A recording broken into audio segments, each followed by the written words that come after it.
Hello, everybody, and welcome. My name is Bob Goodwin. I'm the founder of Career Club, and welcome to today's Career Club live event with John Wooden's Pyramid of Success. Just a little bit about Career Club before we get started. We're using proven sales methods and tools to help folks find a career that matters to them. I'm excited to say we've just relaunched our website, so please feel free to check us out at career.club. And would love to have you join us there. Secondly, this is a live event, so we've got the ability to take comments and questions from folks who are watching it live with us. Next is, if for some reason you need to leave early or you joined us late, you can always watch this on replay. As well, we're now making these available on your favorite podcast platforms, so you can just download at your convenience to do that. Next thing I always do is I want to thank my colleague, Heather Zinzer, who is the brains behind all of this. So Heather, thank you as always for what you've put together here for us today. So I am really excited about our topic today. I'm a giant John Wooden fan and Pyramid of Success, but I realize that a lot of people may not know exactly who Coach Wooden is. Maybe you've heard of him, maybe you haven't, maybe you're a little bit familiar with the Pyramid of Success. But I wanted to just read a little bit about Coach Wooden's background to get folks acclimated to who really kind of the topic is today. So nicknamed the Wizard of Westwood, Coach Wooden won 10 NCAA national championships in a 12-year period as a head coach of the UCLA Bruins. No other team has won more than 4 in a row in Division I basketball, men or women. Within this period, his teams won an NCAA record 88 consecutive games. That's a men's record, 88 consecutive games. He also won the prestigious National Coach of the Year award 7 times. So obviously an amazing coach, but the story doesn't stop there. As a 5'10 guard at Purdue, he was the first player to be named a basketball All-American 3 times. And given that he played before the NCAA tournament was a thing, retroactively, his 1932 team at Purdue was named the national champions. He was inducted into the Naismith Memorial Basketball Hall of Fame as a player in 1960, and then as a coach in 1973, the first person ever to be enshrined in both categories. As one of the most revered coaches in the history of sports, some of his beloved players include Kareem Abdul-Jabbar and Bill Walton. He was really known for his short, simple, inspirational messages to his players, but also very well known for our topic today, the Pyramid of Success, and his definition of success, which is what we're going to lead off with here in just a couple of minutes. Coach Wooden's 29-year career has just overwhelmingly received positive critical acclaim and has created a legacy of great interest, not just in the arena of sports, but also in business, personal success, and organizational leadership. So clearly just a wonderful legacy that Coach Wooden left. And I remember when he passed away several years ago now, there was no shortage of grown men who were in tears as though their own father had passed away. He had left that kind of an impact on them. So with all of that said, I want to introduce Lynn Garrett. Lynn is the CEO of the John R. Wooden course and was Coach Wooden's business partner for over 10 years and is based in Southern California. So with that, welcome, Lynn. Good to be with you, Bob. No, thank you. And I love your very own brand in the background too. So thank you. Yeah, we're coaching them way up every day. That's what we do. Awesome. So one of the little traditions that we've got on our LinkedIn Live is what we call Rocks Fab 5, where we just have some icebreaker questions so that our audience can get to know you a little bit. So it just takes a couple minutes. So where were you born and raised, Lynn? I was born in a small town in northern Ohio, Shelby, Ohio. There you go. Nice. We love Ohio. And then where'd you go to school? Went to Western Michigan University, did a bachelor's and master's degree there, and played a little football. Awesome. And then just a little bit about your family. I've been married to my wife, Tracy, for the past 26 years. Have 2 sons, Kyle and Cole, and 2 grandsons. They're all out here in Southern California. That's phenomenal. And then just a little bit about your career background. Well, I started out in the corporate world. I've been in the consulting, training, and performance improvement world. Worked for prestigious company in the Detroit area called the Sandy Corporation for 16 years. Actually started with a couple of large companies. Worked for both General Electric and Johnson & Johnson prior to being in the consulting and training business, and then started my own business, Guerin Marketing Services. Now it's been some 26 years ago, and about 6 years into that, met and started working with Coach Wooden. We worked together personally for 15 years, and since he's passed, I've worked the past 10 years with his family. So my relationship with Coach Wooden is literally 25 years, and been working and teaching his content and his Pyramid of Success for that period of time. Yeah, and I'll tell people how we got acquainted here in just a minute. Then, what would we find you doing outside of work? Probably watching a lot of grandkids and son sports. I do a lot of that. I play a little golf. I'm very like sports, but got a dog I walk every day and ride the bike and play a little golf. That's kind of what I do for fun. Sounds fun. So I see a couple of few friends here online. Laquan, good seeing you. Alan, yes, he is the GOAT. Coach Wooden is definitely the GOAT. And Todd, if you love the actual pyramid, hang on. We're going to get into that in just a second. So I discovered you, Lynn, maybe 10 years ago. I can't remember how long it's been now, but it's been longer than that, I think, actually. Okay, so that's good and bad, I guess. But I was already a fan of the pyramid and of Coach Wooden as a man. And I was Googling, like, surely somebody is out teaching these principles, and, it's not going to, just pass away with Coach Wooden. And I was really hoping that there was the ability to access, just the amazing content that we're going to kind of do an overview of today. And thank goodness for Google. And thank goodness that I'm not afraid to reach out to people I don't know. So that's how I met you. And I just reached out to you and I said, I love Coach Wood, and I'm going to be out in California in the next few weeks. Would you meet me for coffee? And a beautiful friendship was born out of all that. So absolutely. I enjoyed every minute of it. Absolutely. So funny how it circled back with your new career club initiative and how the two tie together. So it's great to be well, and that's why you're here. So maybe that's a good way of starting. I'm envious of you because you were Coach Wooden's friend. I'm a fan. Wish I was a friend, but the content of the pyramid that we're going to get into just resonates with me so much, not just as a business person, but really as a human who's trying to live a life worth living. And those are the things that really resonated with me and why I wanted to dig in deeper. And thank you. And to your point, as we're working with clients at Career Club, what we find is a lot of people are at a juncture in their lives where they're looking for meaning. They're trying to figure out what success really looks like. And that's where we're going to kick this conversation off. But I wanted to just really showcase and start to let people know what the pyramid of success is. And just, I know all we're going to be able to do today is scratch the surface on some things. But I thought maybe we could kind of kick the conversation off with, kind of related to the pyramid is Coach Wooden's definition of success. And by the world standards, I ticked off all the things, 88 consecutive games, 10 titles in 12 years, the first person to be enshrined both as a player and as a coach. And anybody would go to Coach Wooden and say, oh my gosh, you've been amazingly successful. But he didn't really buy into that definition of success. Could you maybe kick us off with why that is? No, he didn't. All of those things that you mentioned as his honors and accolades had really nothing to do with how he thought about success. And when you say success, his definition of success is really where the pyramid of success started. He actually built his definition of success, worked on it for 2 years before he even began to think about the pyramid of success.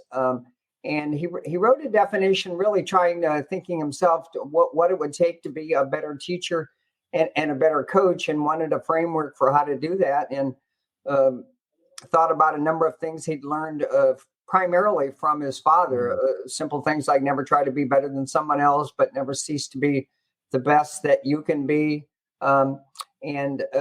Also an initiative that in his high school class or in a junior high class, the class actually spent time talking about success and debated kind of the world's view of it, Webster's definition, the accumulation of material possessions, the attainment of a position of power or prestige. That's kind of, if you look success up in the dictionary, that's where you'd find it, or that's what you'd find. But Coach Wooden wasn't really happy with that. And his teacher at the time gave him a couple of ideas that then culminated in his own definition of success. And he really had 4 elements. Success is the peace of mind that comes with self-satisfaction in knowing you made the effort to do the best of which you're capable. So 4 key ideas were connected to his lifetime definition and pursuit of success: peace of mind, self-satisfaction, effort, and capability. Those were things that ultimately you have control over, and things that can lead you down a path of success in so many areas. But ultimately, how you feel about yourself, the peace of mind that comes from that, and all you have to work with is basically the effort that you provide based on the capability that you have. So he spent 2 years honing that definition, and then spent nearly 8 decades living it out.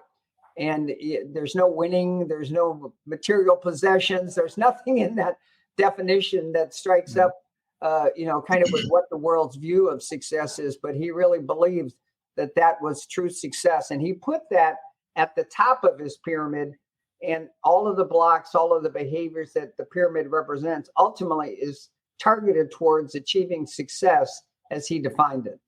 Yeah. Thank you. And so just to review for my own benefit, peace of mind comes from self-satisfaction of knowing I made the effort to be the best that I was capable of becoming. Absolutely. And that being the best that you're capable of becoming is in every realm of life. The person that you want to be, the father that you want to be, the mom that you want to be, the parent that you want to be, the coach that you want to be, the business professional, whatever it is, that definition of success fits. If I can just a quick aside, there was a very recently a concert with Adele that Oprah Winfrey hosted, and I don't know if you caught in that interview, that very intimate interview that Oprah did with Adele. Asked her the most pressing question of the night was, Adele, what is it you're really looking for? You've got everything on the planet. You're the most celebrated star and singer out there. What are you really looking for? Her answer was, peace of mind, Oprah. I'm looking for peace of mind. I thought that was interesting all these years later, knowing that's kind of where Coach started when he built his own definition of success all those years ago. Yeah. And I even remember, first of all, I appreciate what you're saying, Lynn, also about this actually has nothing to do with sports. This has everything to do with life. Absolutely. Right. And, how you were talking about whether it is, in my relationships, just what I'm trying to become as a human being myself, in my work life. We had Dr. Andy Garrett on last week, and he was teaching us about work-life integration, not balance. This is all an integrated human that we're trying to become, not one person over here and one person over there and excelling in one area and failing in another. It's like, no, this is all about, the peace of mind that comes from the self-satisfaction. I made the effort to be the best I was able to become in whatever realm I am in life. Right? Absolutely. It sort of undergirds, the whole thing. So, we've kind of been alluding to the pyramid. One of the things I just want to touch on this real quick, because it's one of my favorite things you've taught me about Coach Wooden is, the difference between greatness and goodness. And I think that becomes a very natural segue into the pyramid, if you don't mind. Well, I think that's a great definition, and we picked that phrase. We don't own that phrase. It really came from the Hall of Fame sports broadcaster Dick Enberg when he stood up at John Wooden's memorial service and described his lifetime friend and tried to come up with the best words he could come up with. That was how he described him. He said, John Wooden's greatness was only exceeded by John Wooden's goodness.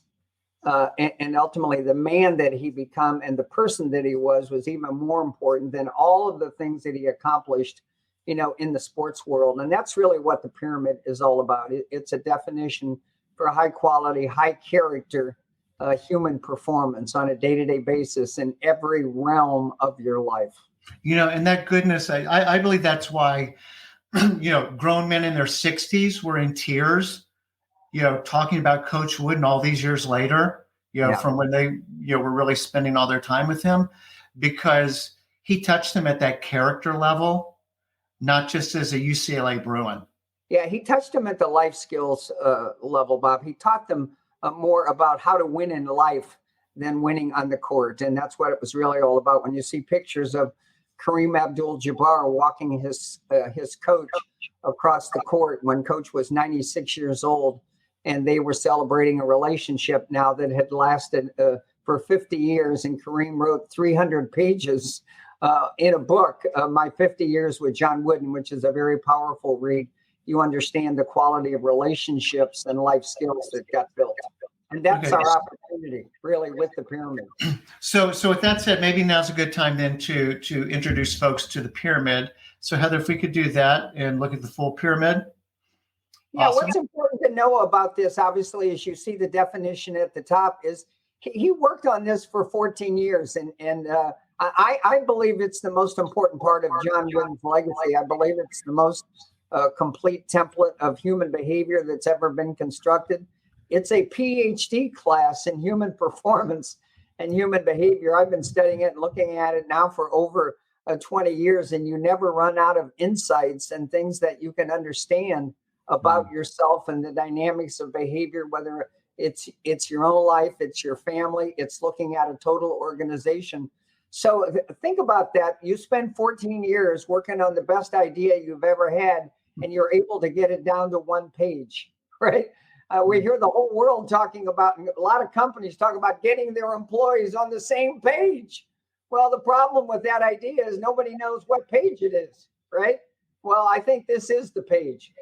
And this is, as I said, it's absolutely a brilliant piece of work that probably isn't as applied in our world as much as it should be. And that's really the mission that I've been on for 20 years, to bring this to the central sort of framework of our thinking in our work and in our life. So would it be helpful if we kind of went to the one that maybe kind of shows it at a slightly higher level, and we can, whatever order actually, maybe show them the side-by-side version, Bob. I think that is a good way to look at that. Yeah, okay. Basically. I'm sorry, for our listeners, if you're not in full screen mode, this might be a good time just to make sure that you can capture the detail. But go ahead, Len. I'm sorry. Yeah, I was just going to say, well, Coach spent 14 years building this, and he very carefully wrote a definition for each of these 25 blocks, and he organized it basically from the cornerstones in. He laid the cornerstones. When you're building a foundation, you obviously have to anchor it. And industriousness and enthusiasm anchor the foundation. No substitute for hard work and loving what you do. And honestly, if you don't love what you do, you can't work at it as hard as you'd like to. I mean, you may have had jobs that you worked at pretty hard, but you didn't like doing it. And over a period of time, you ultimately burn out on it. Yes. But when you find something you really love to do and can put your whole heart in it, you have a chance to be what he described as industrious. And industriousness is a higher level of hard work. So he put those two blocks in place to begin with, and then he put three other blocks in what he called the foundation. So those 5 blocks at the bottom represent the foundation of the pyramid. And when you add these 3 blocks in the middle, friendship, loyalty, and cooperation, you add others, right? Hard work and enthusiasm, you can see that in yourself. But friendship, loyalty, and cooperation is all about adding others. Quality relationships, the sense of loyalty and commitment that you have to those you love, the things you believe in. And it's not by accident that loyalty is in the center or the heart of John Wooden's foundation. And that represented a key piece of who he was as a person and how important he believes loyalty is in the kind of culture and the kind of world that we want to live in. And ultimately, he had a very insightful view of ultimately what cooperation is. Listen if you want to be heard, be more interested in finding the best way than in having your way.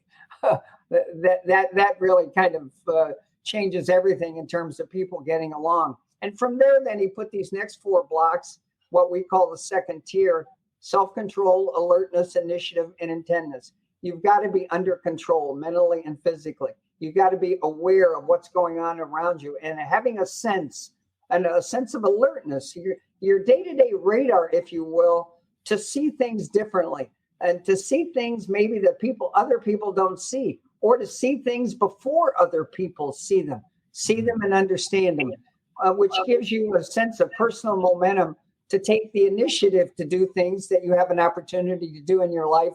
Initiative is getting things started. And then the next block, intentness, is getting things finished. And then he went up to the heart of the pyramid: condition, skill, and team spirit. He was way ahead of his time when it came to a concept of wholeness, mental and physical wellness, if you will. Condition was mentally, physically, morally, spiritually. And it was interesting that Coach Wooden said you could never achieve your peak level of mental and physical condition until you reach your peak level of moral condition. That's interesting in a culture where our gyms are full and our churches are half empty. So I'm not sure we're working these days on all of the conditioning we should be working on. And then skill at the heart of his pyramid, being able to do things properly and quickly, and then being a good team player, team spirit. And he had a very simple but powerful definition of team spirit, which meant consideration for others. And then as you moved up near the peak of the pyramid, these 2 absolutely critical blocks of poise and confidence. Very simple definition of poise: just be yourself. And interesting, where is confidence on the pyramid? What does it really represent? Confidence is really high on the pyramid, which to me was a major insight, because where do you get true confidence? You get it from all of the things below it. And that's one of the key elements of how he designed the pyramid. It builds from the bottom up, and the things that you're trying to achieve at the top come from your ability to do all of the things below it. So true confidence comes from how hard you work, how enthusiastic you are, your relationships, your ability to be under control and alert and alive and be conditioned to have good skills, be a team player, and just be yourself. If you can do those things, you'll have a true sense of confidence. And then ultimately his really brilliant definition of competitive greatness, the enjoyment of a difficult challenge and being your best when your best is needed. That really represents the pinnacle with faith and patience.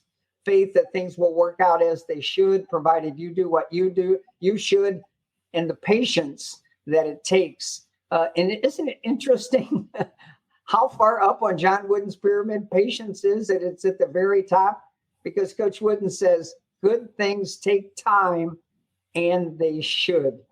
And then along the side, we have these things called mortar. On the left side, some things we talk about really as the force of human spirit: ambition, adaptability, resourcefulness, fight, connected to faith.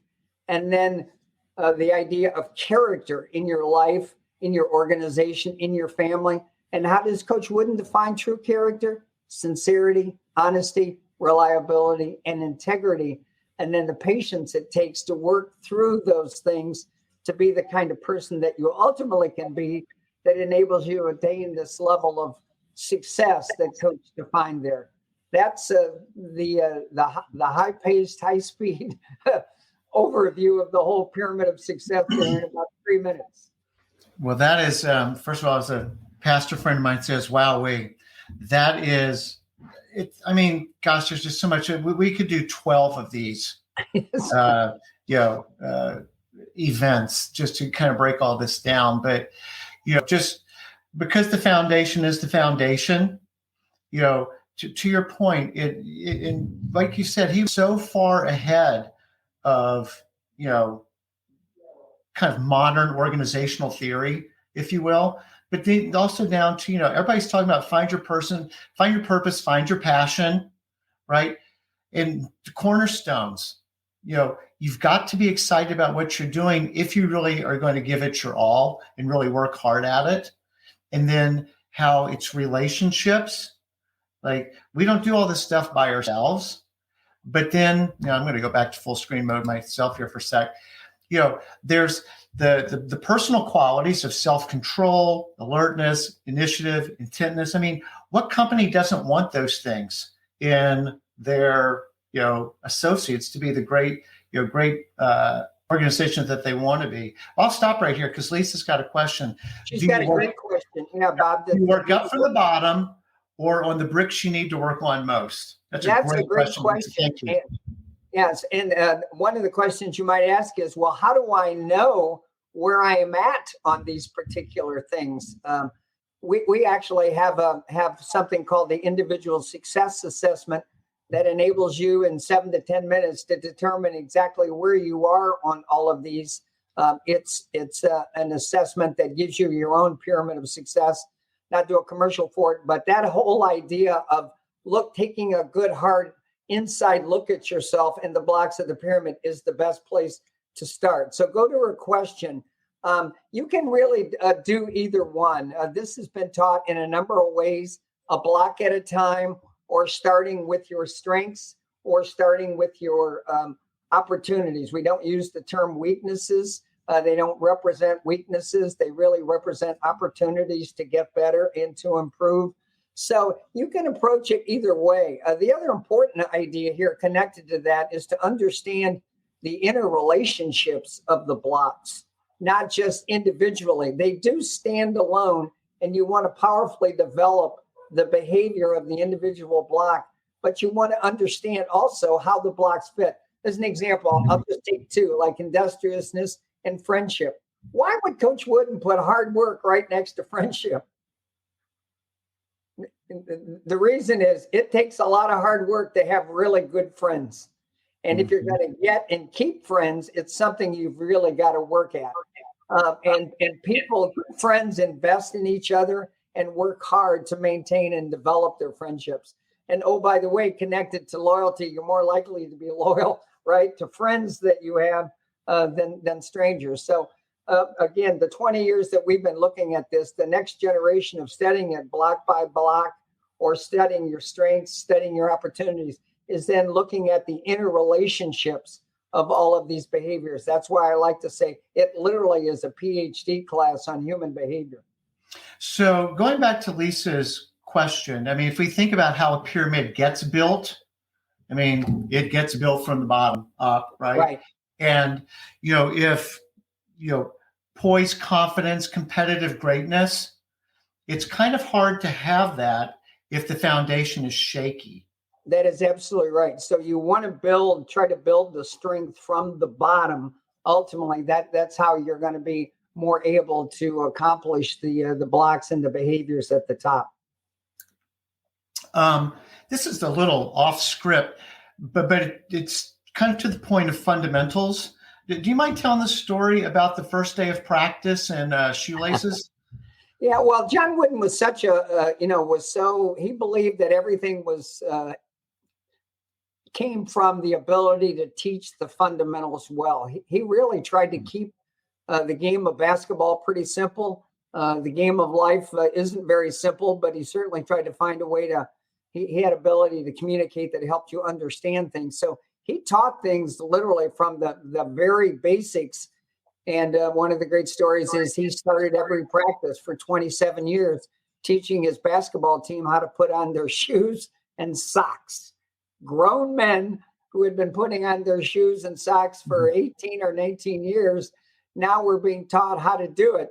And he had a real process for doing it, the way they laced them up, how they had to double tie it, the quality of the socks. He had done a study on socks that stay up, socks that are more absorbent. He didn't want blisters, and he didn't want shoes coming off during the game to slow down the momentum that he built. And also, he worked his teams harder than any coach I ever heard of. So conditioning was incredibly important, and you couldn't get in condition if you had blisters. And usually wrinkly socks and shoes that weren't tied properly often created the friction that they created blisters. So he solved that problem by teaching his teams how to put on their shoes and socks every year. And, there were so many fundamentals like that, little fundamentals we have in our life and in our businesses that never get taught, that get ignored and cause a lot of issues because we don't take care of them properly. Yeah. And so, one of the things that kind of always strikes me about stories like that is some of these things aren't particularly sexy or revolutionary or whatever. They're the basics. But Bob, it's funny, when you first described Coach Wooden, you described him as the Wizard of Westwood. He hated that term. Great. You're welcome. Yeah. Well, I'm taking you on there, but he hated that because there was no magic to what he did. And that's what he said. It was all the fundamentals and the foundations that it takes to really build true success. And he said there was no magic and there were no secrets. There isn't anything you knew that you would know by yourself for long. And there were no secrets. It was all about the fundamentals, and it was all about the work and effort it took. Yeah. So do you see Lisa's comment here? I like how the things near the top of the pyramid require the lower blocks. It's understandable to lack confidence without these foundational items. So many coaches just tell you to, quote, believe in yourself just because, or fake it till you make it before you have any real reason to be confident. This makes more sense. I often, and this is, maybe not quite nice, but make fun sometimes of posts that I see and other advice that I call dorm posters. Butterflies are free and so are we. Just believe in yourself, doggone it. And it's like, but there's no substance. That's like cotton candy. It might taste good for a minute, but there's no nutrition in it. With Coach Wooden, this is like all the food groups in the proper order, in the proper measure, and there's real substance here. I'd like for you to maybe comment on that. Yeah, and Bob, in connecting to Lisa's comment there, the idea that the pyramid is something that builds you from the inside out, right? In the conditioning world, everybody talks about core strength, but you got to think about yourself from the core physically. You got to think about yourself from the core mentally. Really important to think of yourself from the core spiritually. And the pyramid really builds you from the inside out. And many people can't accomplish things on the outside because they aren't prepared to do things the way they should be done from the inside, and how they think about things and how they do things fundamentally. So could we, a lot of this has been about personal development. There's a really huge use case for organizations to adopt this model. Could you talk about how that happens? And yeah, why don't we bring up the organizational excellence chart? I've done 35 plus years of work in the corporate world, helping companies achieve major objectives, and this is where the pyramid of success fits in the context of organizational excellence. It is the foundation. If you've got everybody in your company performing and having their day-to-day behaviors reflect all of the blocks of the pyramid of success, and reflecting who you are as people and who you are as teams, you are going to get it all done at a very high level of competence and performance. And having the pyramid of success behaviors in place enables you, and this is really critical, to first coach yourself, right? Mm. You cannot be a good coach of others until you learn to coach yourself.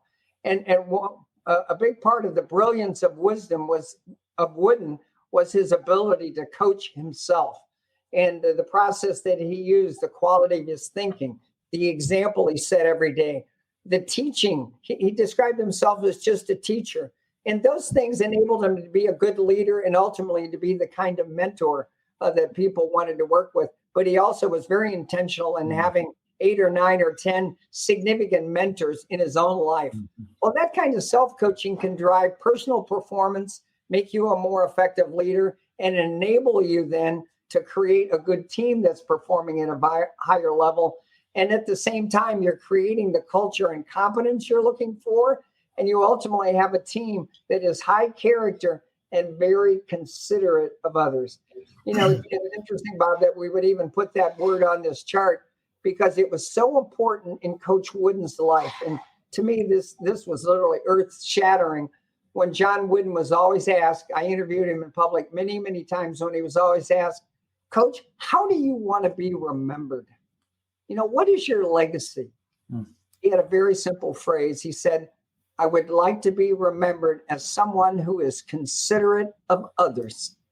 That would be enough for me. Well, what if you had everybody in your organization really considerate of others? You think you'd have a very different team dynamic every day? You absolutely would. And how about the way you take care of your customers, right? If you were really considerate about serving your customers at the highest level.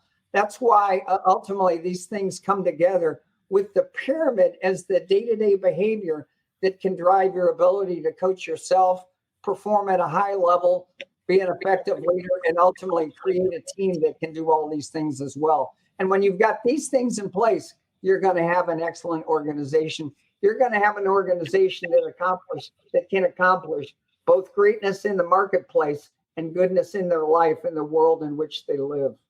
Amen. So, you know, one of the things that strikes me, a couple of things that strikes me about this, you know,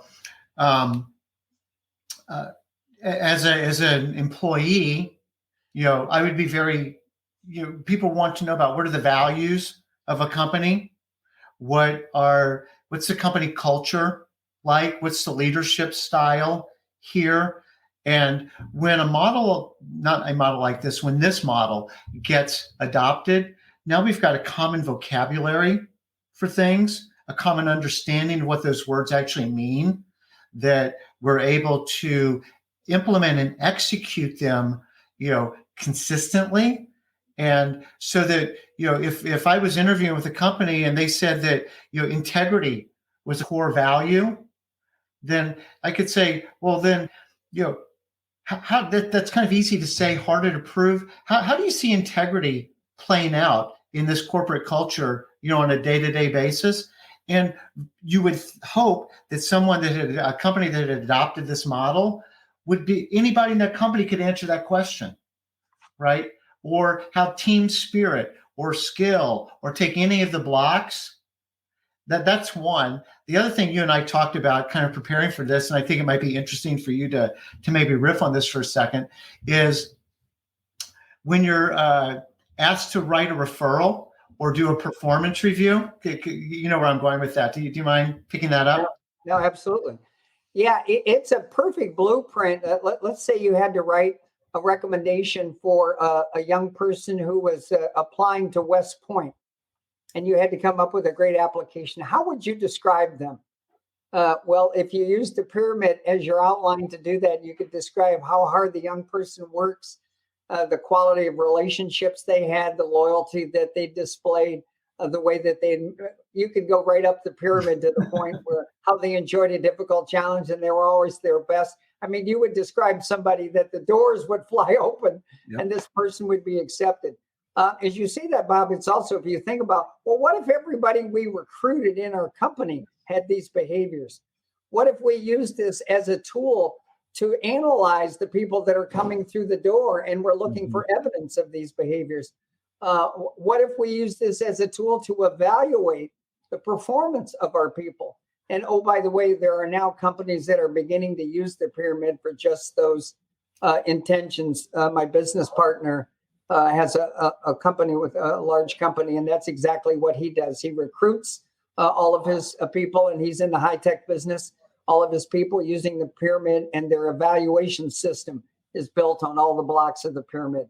And the key ones they've identified as central for their company.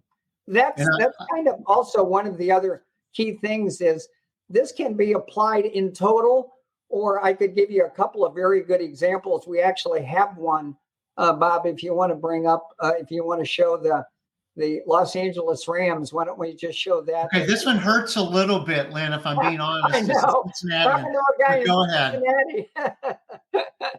Yeah, this happens to be a pyramid that was developed by a guy named Sean McVay, who's the coach of the Los Angeles Rams and happened to be a student of Coach Wooden over the years. And he adapted the pyramid in some really interesting ways. A lot of the blocks that are in the base of the pyramid, he describes in these other terms. He uses character and connectivity and things like that. And the process and the standards. He's got the team idea, we, not me, everything, no selfishness on a Super Bowl champ. That's what he wanted. And ultimately, he put poise and confidence in competitive greatness, exactly where Coach Wooden put it, because he knew those were the things that he was looking for in his team. And he was always talking about, even post-game interviews, how they really enjoyed the difficult challenge and they found a way to be their best when their best was needed. We have another client, the Kansas City Royals, that used the Pyramid of Success to develop something called One Royal Way. And it's their cultural identity. They have a series of pillars. That's the word I was looking for. A pillars diagram that represents blocks on the pyramid. And it's their cultural definition that we actually went to the Dominican Republic and worked with players and coaches in the Dominican to help them define One Royal Way for the Dominican Baseball Academy. So the pyramid can be used absolutely as it is, a total blueprint, or it can be adapted to the specificity that you might want in your own company. That's how flexible it is.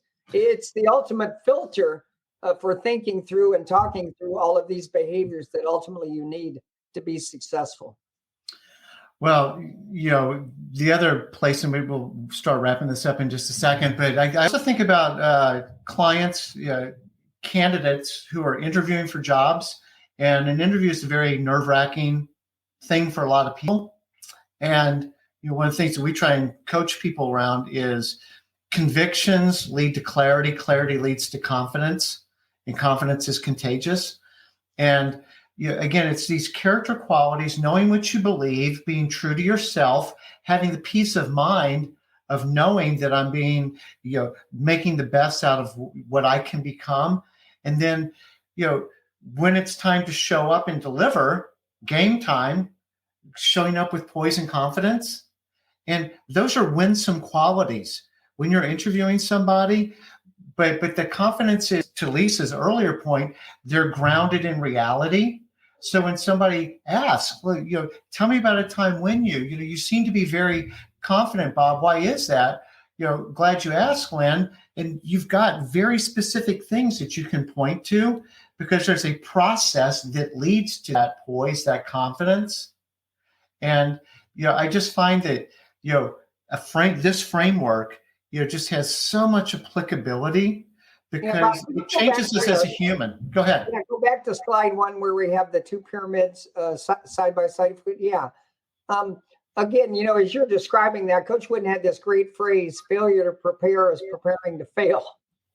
Right. And when you're prepared, and you're prepared when you're exhibiting all of these qualities, and you're working at all these qualities on a day-to-day basis, that's where true confidence comes from. You can be confident because you're prepared, and you've made the effort to do your best to get that preparation level to its highest level of. So let's close with this, because I think it's very appropriate. We've been holding Coach Wooden up, as this real kind of model of these things, and yet Coach Wooden would not say that he had achieved everything. And there's a very big dose of humility, because sometimes I don't want to confuse confidence and arrogance. Coach Wooden was actually very humble in all this and didn't feel like he'd ever really kind of quite gotten all the way there. Do you mind kind of sharing his deathbed story? Yeah. When I say that John Wooden lived his entire life on the pyramid of success, it literally went down to his final few moments on Earth. When Coach was in his final hours at the UCLA Medical Center, and he was basically had his family around his bedside, and his pastor, Dudley Rutherford, was there. Dudley's a pretty challenging guy. You'd think he'd be the kind of man who a guy like John Wooden would need as a pastor, because literally in his final hours, Pastor Rutherford asked Coach Wooden if he'd like to, would like to hear any scripture from the Bible. John Wooden read his Bible every single day. And Coach said he did. And he asked him what scripture, and he wanted to hear the great commandment. Love the Lord your God with all your heart, all your soul, all your mind, and all your spirit, and love your neighbor as yourself. That was the final scripture John Wooden wanted to hear. Well, here Dudley then asks this man who's going to pass away within a couple of hours, but who is still very lucid. Well, Coach, how did that go for you? Pretty tough question. How did that go for you? He said, I'm still working on it. And then Dudley asked him the final question that anybody would ask him, literally on the face of this earth. And he said, Coach, which one are you working on right now? John Wooden's final words were, loving God. What John Wooden was doing was spending his final moments in the faith block at the top of the pyramid of success. He lived it every single day of his life and exhibited it in his final moments, not only teaching us how to live, but teaching us how to die. I mean, what could be more powerful, Bob? So I don't know how to end on a better note than that. Lynn, this has been phenomenal. So thank you. If someone wanted to learn more about Coach Wooden and the Pyramid of Success and how they might want to apply it personally or at their company, what's the best way to reach you? Well, you can reach me at my email, lg@tjrwc.com, lg@tjrwc.com. That stands for the John R. Wooden Course. And we have a couple of websites, the johnrwoodencourse.com, the johnrwoodencourse.com, and woodencourseproducts.com. Great. Well, this has been phenomenal. It's been educational, inspirational, just as I knew that it would be. And I just thank you so much for, having picked up the mantle and the torch from Coach Wooden and making this available to another generation. That it can continue to, change lives and give people ultimately, just going back to the definition of success, that peace of mind that comes from self-satisfaction of knowing they made the effort to become the best they were capable of becoming. So thank you for everything you're doing in that. And I really appreciate you spending time with us today. Thank you, Bob. Been a wonderful experience. I don't think there's ever been a time when we need it more than we need it now in the world that we're living in. So appreciate the opportunity. Awesome. Well, thank you so much. Thank you, everyone, for listening. And I hope everyone has a wonderful, wonderful day.